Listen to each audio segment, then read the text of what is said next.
So, preventing head injuries in rugby. Why I chose rugby. I personally chose rugby because while it has a lot less consistent head injuries than a sport like, say, football, it's still one of the most common injuries in the sport. While rugby is a fairly safe sport overall, a sport can always be safer, or I can do my best to make people safer in said sport.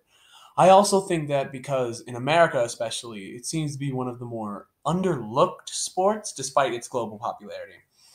So I basically just want to shed some light on a sport that I personally find to be very interesting.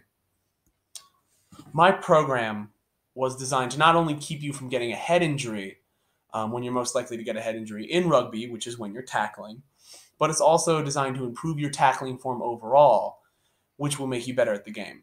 I also believe that tackling while playing is one of the most important parts of preventing injuries. So knowing your technique is really valuable.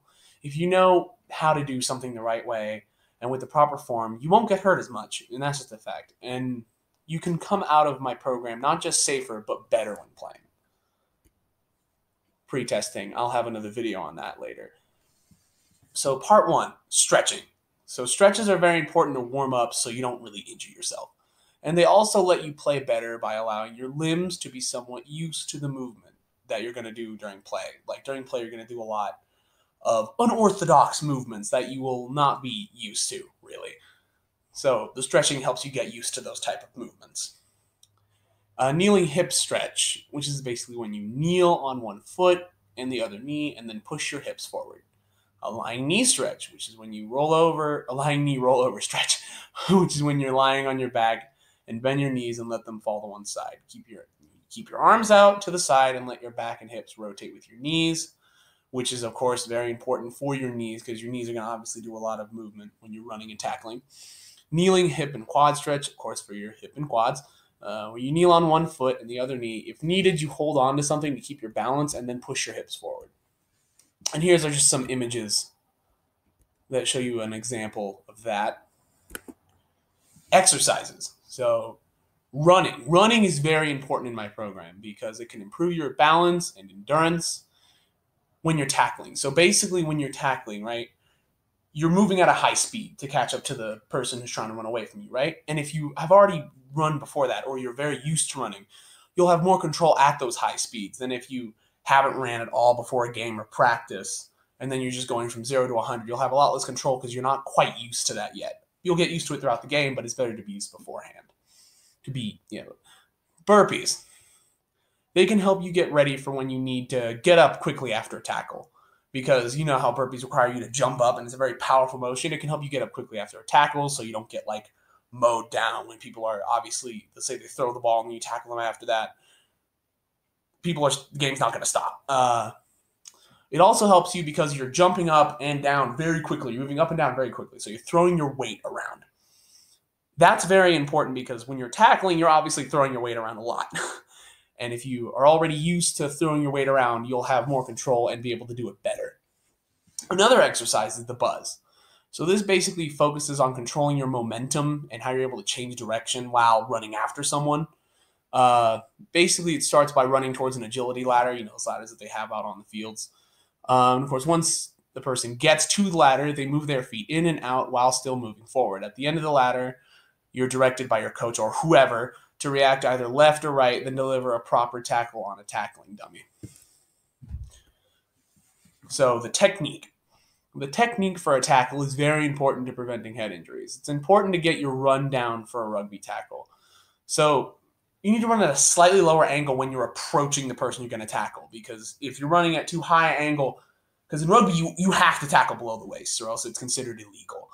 So when you are tackling, try and be at a lower angle because it's much easier to tackle below the waist if you're not coming from standing straight up. So you're tackling at a slightly lower angle when you're running towards them.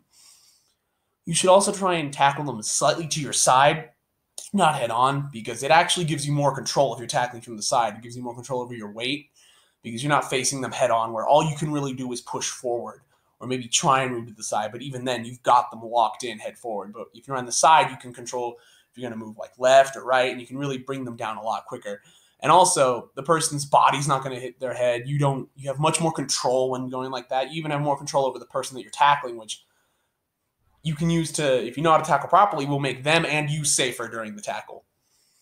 And obviously, the more control you have, obviously it's much easier to control yourself, considering your head is your main controller, when the person's body weight isn't pressing right up against you. So the technique, your arms are very important too, right? Because you want to have your arms slightly to the side for basically the same reason that you don't want to have your arms straight on locking onto them, like straight on, because then their body's likely to slam into your head, or if you're tackling at too low an angle, they're going to go over you and then hit your head with their cleat or with their boot or leg or something, which is not good for you. Or they'll fall over and hit their head, which is something you obviously don't want. Your legs are also very important when you're going down on like a tackle. Like I notice a lot of people will like do like basically like a jump down, sort of like just straight down, or they'll do like an over the top squat, a downward moving squat, because you don't really want to throw your weight around. But that's just more likely to bring the person down on top of you instead of actually helping you. So what you want to do is you want to throw your legs out like behind you, sort of, and then bring the person down like that. More important things about technique. Obviously, how you use your weight is probably the most important part. When you're trying to tackle and you don't want to give someone an injury or end up injuring them, you know how to throw your weight around. It makes it much easier. So what you want to do basically with your weight and your opponent with the ground is that you want to sort of move your weight down the ground, but you want to use your arm, probably the arm that's facing the ground, to, when you're tackling them, you sort of want to use that, sort of lean into the ground as you're tackling them, because that will sort of make sure you and them don't get quite as hurt when you're bringing them down. And this is all part of the fall, right? So when you're falling, it's important to have the right technique to protect a lot more than just your head, but you can prevent a lot of injuries associated with tackling if you just know how to fall right.